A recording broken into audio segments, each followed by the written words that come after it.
y vamos a compartir una vez más. Ok, acá. Bueno, esta materia, hablemos de análisis matemático 1. En análisis matemático 1 aprendimos a trabajar y comprender conceptos relacionados con el conjunto de los números reales. ¿Sí? Vimos la continuidad, vimos la derivabilidad, la integrabilidad. Si vieron el video que les dije, tiene un sentido de por qué lo vimos, una interpretación, muchas aplicaciones.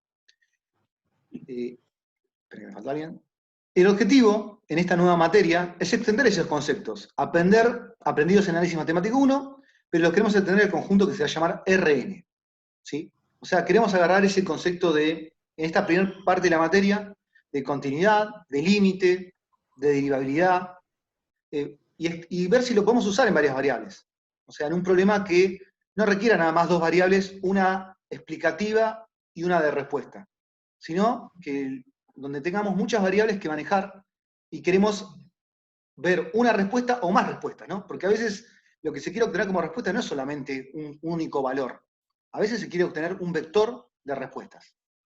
Bueno, Rn, acá lo que dice, se suele notar como, es un conjunto, primero que nada, es el conjunto de todos los puntos x1, x2, hasta xn. Esto se le suele llamar n-upla, por las dudas.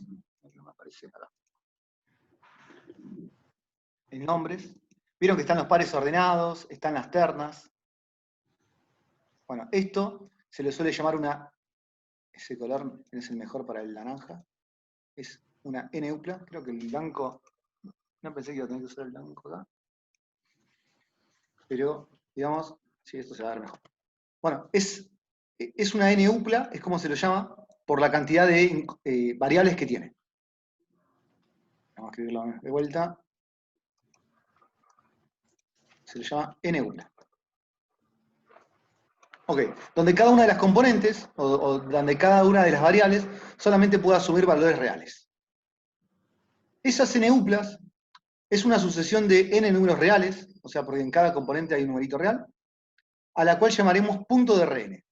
Y nos permitirá ubicar o describir el movimiento de un móvil en el espacio, por ejemplo. No es lo único que hace, ¿no? Yo lo que quiero decir es, cuando uno tiene una base de datos, por ejemplo, puede tener varias columnas, ponele que, qué sé yo, que trabajás en un lugar donde están los jubilados. Entonces, tenés una columna que te dice la edad de la persona que está afiliada, hay otro lugar que te dice, digamos, la pensión que tiene, o digamos la jubilación que tiene, hay otro lugar que te dice si tiene prótesis. Entonces es como que tenés varias variables para una misma persona. O sea, a esa persona le estás atribuyendo varias variables que le mediste. Bueno, eso es lo que dice cuando tenés una n-upla.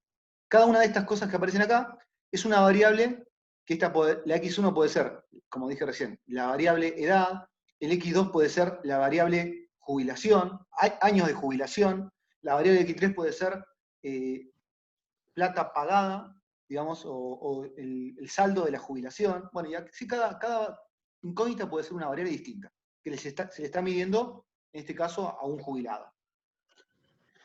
Entonces lo que dice, dado dos puntos, un punto 1, P, que está vinculado con una n-upla, un punto Q, de ambos de Rn, es posible definir un vector, uniendo dichos puntos por medio de un segmento que se llama un segmento orientado. Siempre y cuando consideremos a uno de ellos el punto de origen y el otro lo consideramos el punto extremo final.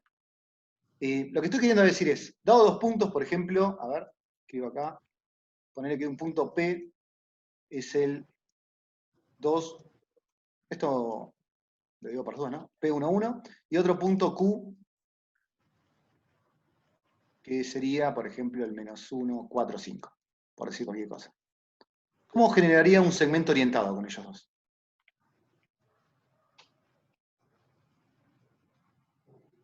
Restas uno con el otro. ¿Son lo mismo si resto uno, el orden que elija la resta? Sí, es lo mismo. ¿Todos están de acuerdo? ¿Es lo mismo? Yo creo que no. Me No, parece que debería cambia el ser sentido Q del menos P. vector. Claro, o sea, no es el mismo vector, ¿no? Porque si uno hace, bueno, ponele que yo escribo PQ, ¿cuánto daría PQ? Ah, Q sí, menos lo que P. da igual es la norma. No, Claro, Lo que es igual es la norma o la longitud del vector. Sería 1, 5, 6. A ver, ¿no quedaría menos 3? ¿Estoy diciendo bien? Menos 3, 3, 4. O sea, esto quiere decir que al punto final, a este, le resto este de acá. ¿Lo ven todos lo que estoy diciendo? Sí, Sí, sí. sí. Bien.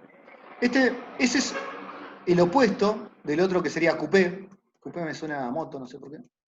Que este sería 3 menos 3, 4. O sea, es como que son distintas cosas lo que es un punto y un vector.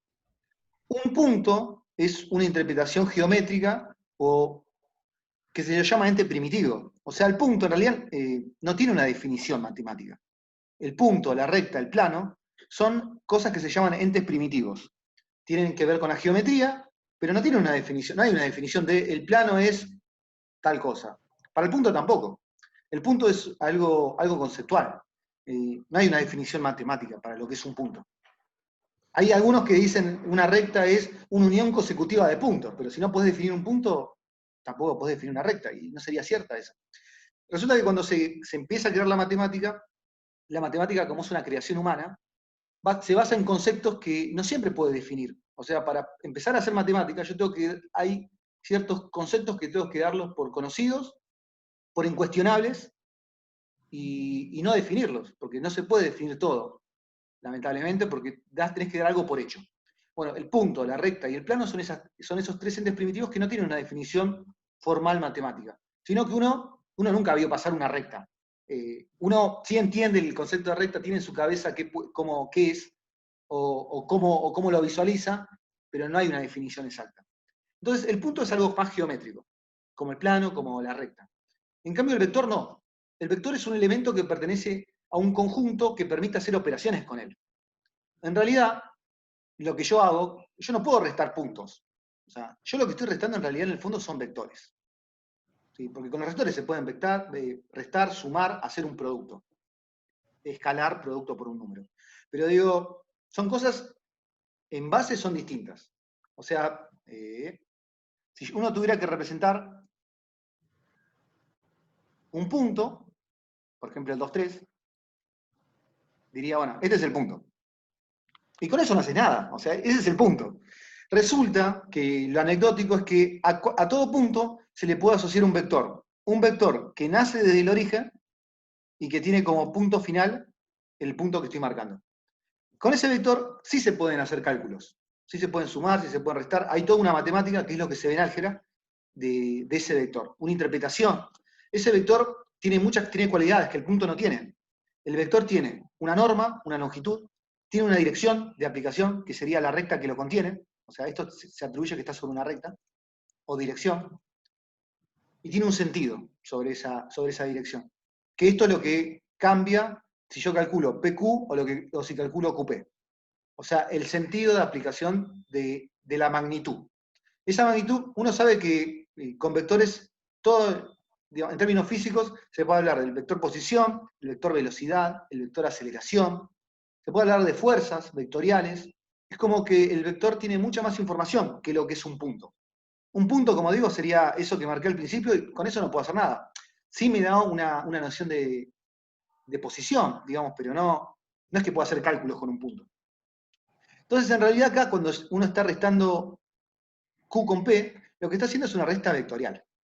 Es como que está diciendo, a ver, de cierta forma, yo tengo el punto acá, pero no es que hago cuentas con eso. Yo creo el vector que sale del origen y que llega a P. Tengo Q por acá, el punto, pero no es que hago cuentas con el punto. Armo otro vector, y después, si quiero hacer la resta, uno usa la regla del paralogramo, y dice, bueno, la resta, que hicimos, por ejemplo, acá, el segmento orientado PQ es esta diagonal del paralogramo. Y esa es la diagonal con la que se queda. Lo que pasa es que esa diagonal, digamos, es, a ver cómo lo marco,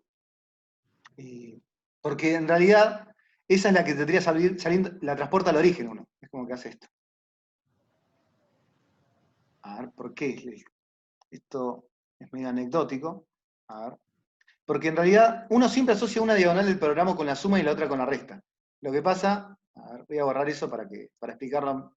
Esto no es que va a ser la materia, simplemente lo digo como algo para pensarlo, de que uno no hace cuentas con los puntos, hace cuentas con los vectores. Vamos a hacerlo bien. Lo que hace uno está haciendo acá, bueno, escribo acá, cuando está buscando PQ, hace Q menos P. Entonces Q lo representa. Vamos a ponerlo por acá. Este es Q. Este es el vector este es el punto y este es el vector que lo representa, que sale del origen y llega hasta ahí. Después está P, que uno, ponele que P está por acá. Pero uno no está haciendo la suma de P, de Q con P. Uno está usando menos P, que menos P es el opuesto. Es el que está de este lado, en realidad. Si este es P, este es menos P. Entonces uno hace la regla del paralelogramo con estos dos.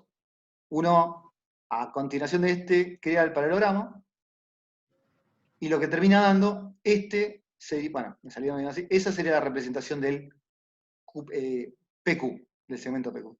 Exactamente. Eso es algo más geométrico, ¿no? Es geométrico y tiene que ver con que se pueden hacer sumas de vectores, y no sumas de puntos. Bueno, acá digo un poco de esto. Todo vector cuenta con características que le son propias, y lo describen, como son su norma, su longitud, su dirección, el sentido. No todo punto de Rn puede ser interpretado como un vector, con punto de inicio el origen, de coordenadas y extremo el punto dado. Todo punto de Rn, todo punto de Rn puede ser interpretado como un vector con punto de inicio el origen y con punto final el punto dado. Por ello es común hablar de que, dado un punto, xy, como si fuera análogo a un vector. No son análogos, pero digamos, es como que hay una función que a cada punto le puede asociar un vector. Por eso es como que se trabajan como si fuera la misma cosa cuando no lo son. El punto es algo más estático. El punto es eso que marcaste y no cambia. En cambio, el vector lo puedes multiplicar por un escalar y lo puedes estirar, o puedes generar uno proporcional, lo puedes sumar. Sin embargo, dado un vector, no es posible asignarle un punto en particular de Rn, dado que no es posible saber el punto de inicio del mismo. O sea, es como que se puede ir en un sentido, yo a cada punto le puedo asociar un vector, pero no es que a cada vector le puedo asociar un punto, porque un vector no es un punto. Y si solamente te guiaras por el punto final, no todos los vectores salen del origen. Hay vectores que pueden estar, digamos, rondando en el espacio y que te faltaría dar el punto final. El punto inicial, perdón, no solamente el punto final. ¿Alguna pregunta hasta ahora de lo que dije?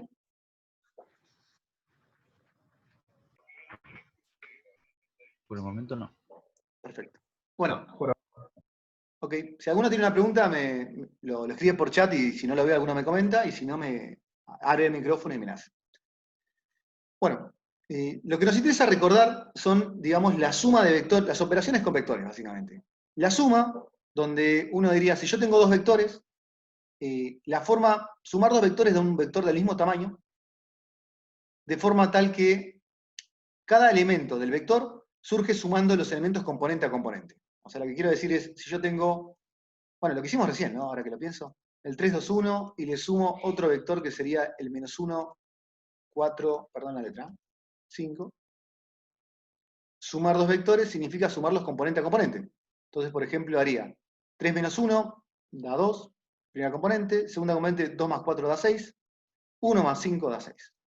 Y ese es el vector resultante, que también pertenece a R3, que eran lo que hacían los dos originales. Producto escalar.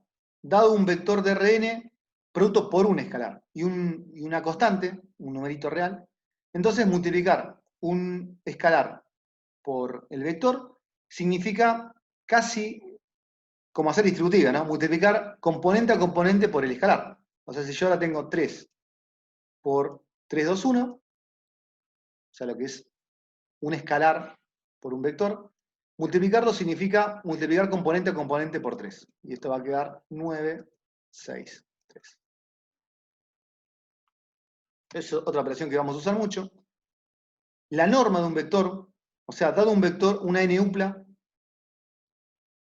la norma del vector esto en verdad se llama la norma euclídea, o sea, que es la fórmula de Pitágoras generalizada, ¿no? a varias variables.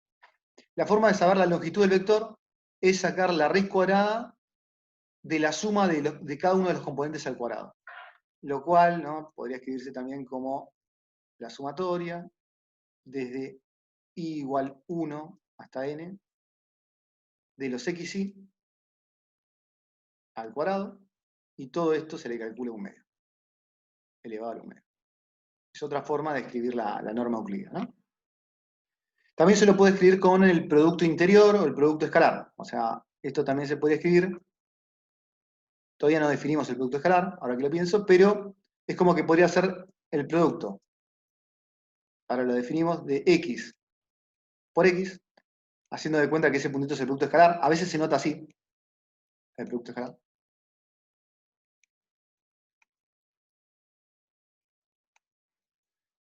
A ver, perdón, se me fue el mouse. Esto elevado a un medio. Y esto lo mismo. Esto, este es el producto escalar, elevado a un medio. Son distintas formas de notar la longitud del vector o la norma del vector. ¿Sí? Todas análogas. Esa norma tiene propiedades. La propiedad es, si el vector es el nulo, entonces su norma es 0. Y si es distinto del nulo, siempre la norma tiene que dar un número real y positivo. Siempre. La norma, esto es lo que me habían comentado recién, que eran análogos, lo de PQ y lo de QP. Bueno, la norma de un vector y de su opuesto siempre es la misma. O se puede demostrar que la longitud es la misma. Si tengo un vector en Rn y lo multiplico por una constante, esa constante puede salir de dentro de la norma, siempre y cuando lo saque con módulo. Si tengo la suma de dos vectores en Rn, vale lo que se llama la desigualdad triangular. A ver, espera que está haciendo una pregunta.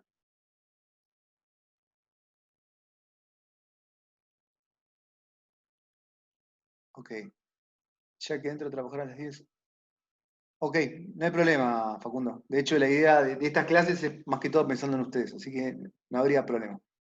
Espero novedades por mail, la plataforma virtual, sobre el grupo de la casa. Ok, dale. Generalmente creo que voy a armar un grupo de los que estén presentes hoy, ya los armo ahora en un ratito, y los asincrónicos los armo después por mail para ir sabiendo cuáles son los que cursan, porque algunos me dijeron que se dieron de baja también. Pero bueno, por eso quiero saber con quiénes cuento para hacer los grupos. Bueno, entonces esto se llama desigualdad triangular. Eso hecho, en un triángulo tal vez es más fácil, perdón, ¿cómo decirlo? A ver, lo que quería, bueno, con vectores sería, si yo tengo un vector, que es X, tengo otro vector, lo estoy haciendo, en verdad esto no servirá para Rn, ¿no? Estoy graficando vectores que acá están en R2. Si yo tengo un vector con otro, hacer la suma es hacer la regla de paralelogramo. Esto sería el vector suma de X más Y. Bueno, lo que se puede demostrar, que uno de acá puede sacar la idea intuitiva de por qué funciona la desigualdad triangular, generalizando esta idea a cualquier dimensión. Después vamos a hacer demostraciones, esta no me voy a meter, pero la idea es, si vos estás en este punto y querés llegar hasta este de acá, uno sabe que la menor distancia entre esos dos puntos es la línea recta. Bueno, ese es justamente el camino que estoy haciendo cuando hago la suma de X con Y. Estoy midiendo la longitud, porque eso es la norma, que hay de este punto a este punto, por un camino recto. Ese valor, obviamente, tiene que dar más chico que haber hecho un camino que no es recto, que es, si yo le calculo la norma a esta es la norma de X, la longitud que hay de acá hasta acá, y después le calculo la norma Y, que este vector es ese color se dijimos que iba a usar, que esa sería la longitud de Y, es como que estás haciendo el mismo recorrido, estás dando los mismos pasos en longitud, pero no estás haciendo el camino recto. Entonces, es de esperar, ¿no? Acá le puse, este es el vector X, y la longitud de acá se llama la norma de X, la longitud de acá se llama la norma de Y. Es de esperar que, si de un punto al otro te desplazas no haciendo un camino recto, hagas una mayor distancia que si haces el camino recto. Bueno, eso es lo que postula, en forma más general todavía, que se puede demostrar, pero no lo vamos a hacer, porque la materia no indaga en eso específicamente. Eso es lo que indaga, digamos, la desigualdad triangular, lo que vale. No lo vamos a usar tanto, pero sí es una desigualdad que sirve mucho para demostrar el límite. Nosotros vamos a hacer límites por definición, pero no es que la vamos a usar tanto, pero es una propiedad importantísima de la matemática. Acá aparece esta idea del producto escalar. Si yo tengo dos vectores de Rn, el producto escalar, que acá lo simbolicé con el puntito, como lo había marcado acá cuando hablaba de la norma, acuérdense que en la guía va a aparecer simbolizado el producto escalar como si fuera con el producto interior. O sea, esto aquí en bioálgebra, a eso se llama producto interior, de X por Y. Y vamos a tomarlos como análogos. Que significa que para hacer el producto escalar, primero que nada tengo que tener dos vectores de la misma dimensión y se multiplican componente a componente. O sea, acá se multiplicaría la primera componente por la primera, le sumo la segunda componente por la segunda, le sumo la tercera por la tercera, y así. Lo que obtengo se llama producto escalar justamente porque lo que tengo como resultado después de hacerlo es un escalar, o es un numerito real. Chicos, ¿me siguen hasta ahí estas operaciones? O por lo menos, ¿saben de lo que estoy hablando? Sí, sí, perfecto. Sí, sí. Ok, Sí. dale, listo. Estoy contestando, dale Juan, no hay problema. Lo mismo, después vamos al equipo con los que no estén. Perfecto. Si necesitan un ejemplo de estas cosas, me dicen y hago un ejemplo, ¿no? Obviamente. Pero por ahora, a ver. Dale. Sigo. Bueno, hay propiedades del producto escalar. El producto escalar es conmutativo, no importa si lo haces en un orden o lo haces en el otro, no va a cambiar el resultado. Esto de que el producto escalar de un número por sí mismo da la norma al cuadrado. Ahora me quedé pensando en algo. Está bien, no hay problema, da la norma al cuadrado. Por eso acá le saco el un medio cuando quiero sacar la longitud. Porque acá lo que estoy haciendo es tener todos los componentes al cuadrado, falta sacar, o sea, tendría lo de adentro, cuando multiplico un vector por sí mismo, lo que tengo es cada uno de los componentes sumados y al cuadrado. Y por eso acá tengo que elevarlo al medio. Y después la propiedad distributiva, que en el producto escalar, si vos tenés un vector por una suma de vectores, se puede distribuir. Una vez más, esta se llama la desigualdad de Cauchy-Schwarz, que es parecida a la desigualdad triangular, pero esta es justamente para las normas. Si vos tenés, esto es un producto escalar, primero que nada. Si vos tenés un producto escalar, que es esto que definimos acá, y le calculás el módulo, o sea, lo volvés positivo, eso va a ser más chico que sacarle la norma por separado a cada uno de los vectores. O sea, esto va a dar un número real, esto va a dar un número real, y multiplicarlos. Se llama la desigualdad de Cauchy-Schwarz.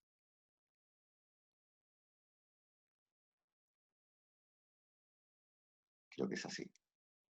Pero bueno, como este se llama la desigualdad triangular. Son dos desigualdades muy conocidas, muy usadas en matemática. Nosotros no las vamos a usar, la verdad, tanto. Ay, me faltaban esas dos cosas. Que es, bueno, algo que también se ve cuando se ve producto escalar, es que el producto escalar me puede ayudar para calcular ángulos. Porque hay una equivalencia de lo que es el producto escalar con el coseno del ángulo, que forman los vectores x e y. ¿No? Es otra forma, también se puede deducir, seguramente en álgebra lo habrán hecho, que el producto de x por y es igual a la norma de x por la norma de y por el coseno del ángulo que forma. Que esto, lo copado o lo útil de esta fórmula de producto escalar es que por más que estés en dimensión 80, me da una noción de lo que significa calcular un ángulo en dimensión 80. Vos podés decir, bueno, más o menos yo no lo veo porque es imposible graficarlo, pero puedo tener una idea o una medida que está relacionada con el ángulo que forman los dos vectores x e y, por más que tengan 80 componentes cada uno. Y esto, la idea de proyección, es algo que se usa en todos lados, porque como digo, esto de la dimensión 80, uno es como que cuando está en alta dimensión o cuando está en dimensión infinita, uno muchas veces no sabe cómo analizar esos datos, no sabe ni siquiera cómo empezar a trabajarlos. Entonces, lo que uno hace generalmente cuando está en una dimensión muy grande es tratar de proyectarlos a una dimensión más chica. Trata de proyectarlos a un plano. Por ejemplo, si tiene algo que yo estoy haciendo una maestría. Por ejemplo, estamos haciendo un trabajo donde estamos trabajando, bueno, una de las primeras que se llama Machine Learning. Uno, por ejemplo, quiere entender el proceso que hace cuando... Creo que me está haciendo una pregunta.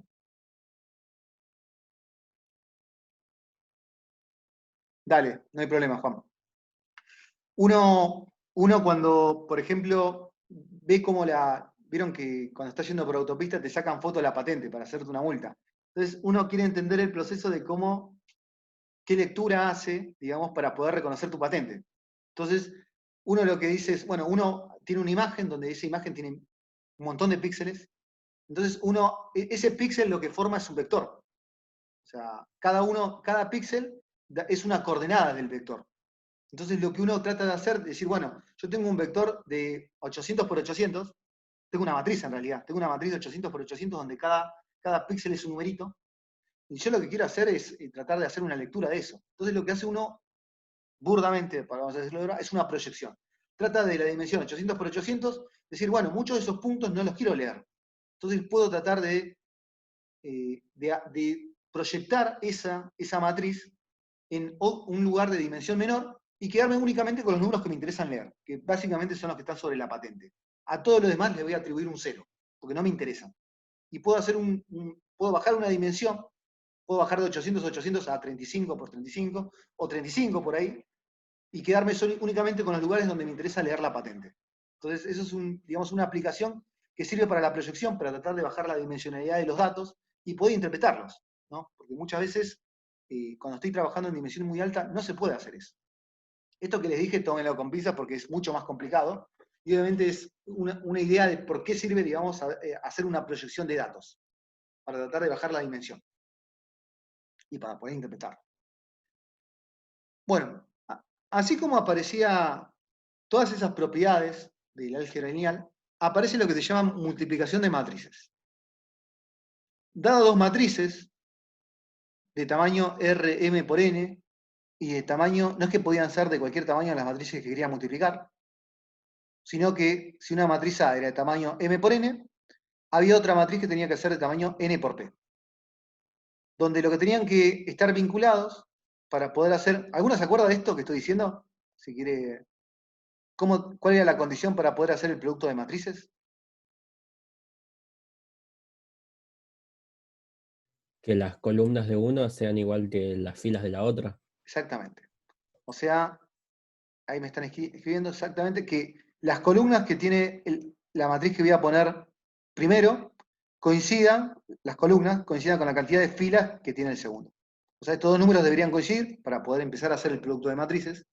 Y si esos dos números coinciden, el resultado de la matriz que obtengo depende de los números que están en la punta. Entonces, por ejemplo, en esto que escribí acá veo que escribí mal un numerito.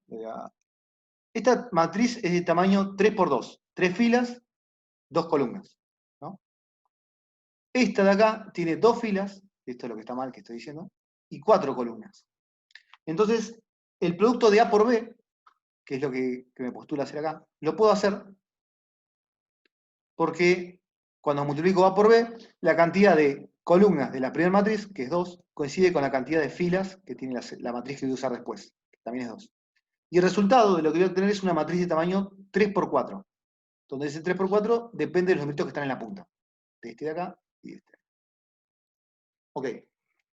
¿Cómo se calcula entonces cada elemento de esa matriz 3×4 que estamos formando? Bueno, otra vez salió el cartelito de 40 minutos, ahora sigo un poquito más, así grabo por lo menos esto de producto de matrices, y después volvemos a tomar con el enlace una vez más.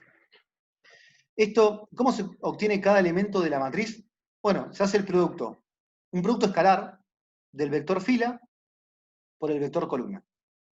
Entonces, cuando use la fila 1 y la columna 1 de la segunda matriz, ese elemento va a ir a parar justamente a la posición 1, 1, que hace referencia a la fila y a la columna que usé. Y como digo, para hacer el producto se hace un producto escalar donde se multiplica el primer elemento con el primer elemento, 1 por 1 da 1, y se le suma el producto del segundo elemento por el segundo elemento. Y 5 por 0 da 0. Y de esa cuenta, el resultado que dé va a ir a parar a la posición 1, 1. Por ejemplo, cuando quiera saber si uso la fila 3 y uso la columna 3, obviamente uno tiene que saber que ese número va a ir a parar a la posición 3, 3, que sería fila 3, columna 3, sería este de acá, donde tengo que multiplicar el menos 1 por 7, que esa es la cuenta que aparece acá, y sumarle el 0 por 2. Y el resultado va a ir a parar a la posición 3, 3. ¿Ahí escribí el resultado? No. Bueno, pero cada uno de esos elementos permiten hacer el producto de matrices y darme la matriz del tamaño que me tiene que dar. ¿Alguno no sabe esto que estoy diciendo y quiere que haga otro ejemplo? ¿O se entiende? Y simplemente lo estoy recordando como creo que es lo que estoy haciendo. Díganlo por micrófono, escríbalo por chat. Si alguno no tiene idea de qué estoy haciendo, ¿se entiende? Genial, ok. Sí, se entiende. Perfecto. Sí, por ahora se entiende. Bien. Vamos a un poquito más.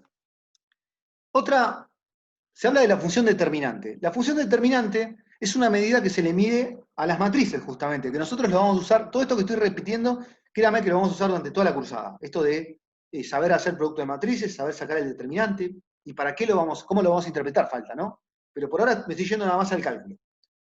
Entonces, tengo 7 minutos, bien. Para poder calcular el determinante de una matriz, 2 por 2, el determinante que esto sale del sistema de ecuaciones, para el que lo vio, uno multiplica una diagonal y le resta la otra, en la matriz 2 por 2. Entonces hago A1 a 1 por A2 2, y le resto el producto de la otra diagonal.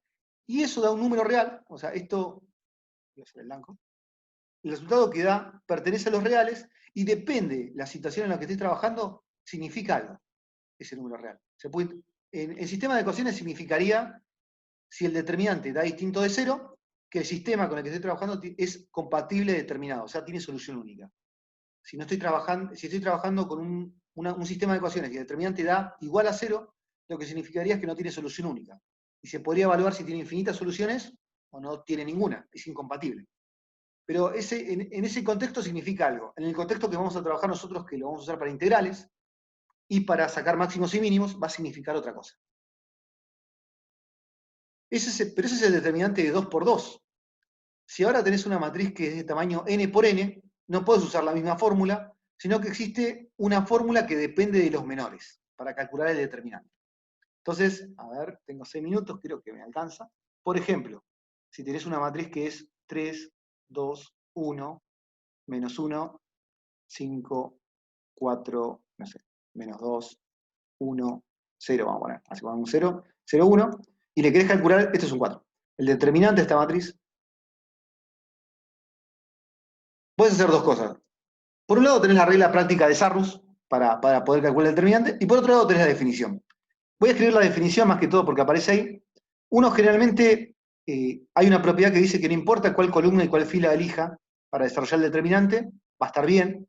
Entonces, uno lo que hace usando la fórmula es, por ejemplo, voy a elegir la última fila, donde van a aparecer 3 términos, donde en cada término va a aparecer uno de esos coeficientes de la última fila. El menos 2, el más, en otro coeficiente va a aparecer el 0, que ese medio que no lo voy a considerar, más en otro término que va a aparecer el 1. Cada uno de esos coeficientes se va a multiplicar por menos 1 elevado a la posición. Por ejemplo, este elemento está en la posición 3, 1, fila 3, columna 1. Entonces, tendría que elevar ese menos 1 a la 4, que sale de sumar esas posiciones, el 3 de la fila, el 1 de la columna. Este menos 1 debería aparecer elevado esta es la posición 3, 2, a la 5. Y acá aparecería un menos 1 elevado a la 6. Porque fíjense que va yendo en orden, 4, 5, 6. Y este debería aparecer por el determinante, que otra forma de notar el determinante es con barritas, que lo voy a hacer por un tema de espacio, del menor. El menor es el elemento que sale de cancelar, anular esta fila, no considerarla, ni la columna donde está el menos 2. O sea que acá aparecería 2, 1, 5, 4. Lo mismo acá tendría que poner el determinante menor, lo escribo, este término no me importa porque está multiplicado por 0, pero lo escribo para entender lo que es, nada más, o para recordarlo. Entonces, analogar fila y columna, acá me quedaría 3, 1, menos 1, 4. Y lo mismo acá, el determinante menor, que sale de cancelar fila y columna, sería 3, 2, menos 1, 5. Bueno, haciendo ese cálculo, esta parte me daría, por ejemplo, un 2 negativo, porque esto elevado a la cuarta es como que es un 1, prácticamente lo puedo ignorar. Entonces tendría menos 2 por... Como llegué a un determinante 2 por 2, acá puedo hacer la regla que se usa para determinantes 2 por 2, que esa es la única que está definida, que es 2 por 4, 8, menos 5, 3. Este término aporta un 0, o sea que no me va a importar, porque está multiplicado por 0. Por eso uno siempre desarrolla por la columna la fila con más ceros. Y por otro lado, acá tengo un 1 positivo, nada, y me interesaría el determinante que es 15 menos menos 3, o sea, acá va a quedar un 18. Dicho en pocas palabras, el determinante de esta matriz sería un 12. No sé si lo dije, pero el determinante es una función que solamente se le puede aplicar a matrices cuadradas. Si la matriz no es cuadrada, el determinante no se le puede aplicar. Y justamente, bueno, acá esto, si esto fuera el sistema de ecuaciones, perdón, la matriz de coeficientes de un sistema de ecuaciones, lo que simbolizaría es que el sistema tiene solución única. Y nosotros, como digo, lo vamos a aplicar en otros contextos, donde ese determinante va a significar cosas distintas, dependiendo del contexto. Dependiendo si es derivadas, dependiendo si es integrales. Va a significar cosas distintas. ¿Todo bien hasta acá? Perfecto. Sí, perfecto. Genial. Sí, todo excelente. Bueno. A ver, leo eso. Voy a tomar un poco de agua, calculo. Perfecto. Bueno, vamos a hacer una cosa, como quedan 2 minutos y lo próximo que voy a ejemplificar le voy a hacer con un ejemplo. ¿Cómo andamos? Estamos por ser las 10. ¿Quieren que hagamos un corte de hasta menos 5, de 10 minutos? ¿O quieren que sigamos? Cortemos y volvamos a entrar. Les doy a elegir a la popular. Por mí, sigamos, profe. Bien. ¿Qué piensan los demás? ¿Están todos de acuerdo que sigamos? A ver. Sí, yo creo que sí. Sí, Bueno. sigamos. Bueno, entonces la mayoría me dijo sigamos, Ciro, así que vamos a seguir. Bueno, entonces hagamos lo mismo de recién. Salgamos, ahora cuando hagamos esta salida y volvamos a entrar, voy a explicar un poquito más y vamos a mandar la actividad para empezar a armar los grupos. Te queremos igual, Ciro, no te hagas problema. Pero bueno, entonces salgamos ahora, volvemos a entrar, explico 2 cosas más, que es la de plano y recta, y hacemos la actividad. Así separamos en grupos. Bueno, entonces corto y vuelven a entrar, chicos. Disculpen esto, la próxima vez vamos a usar Meet, me parece, así no tenemos que estar cortando.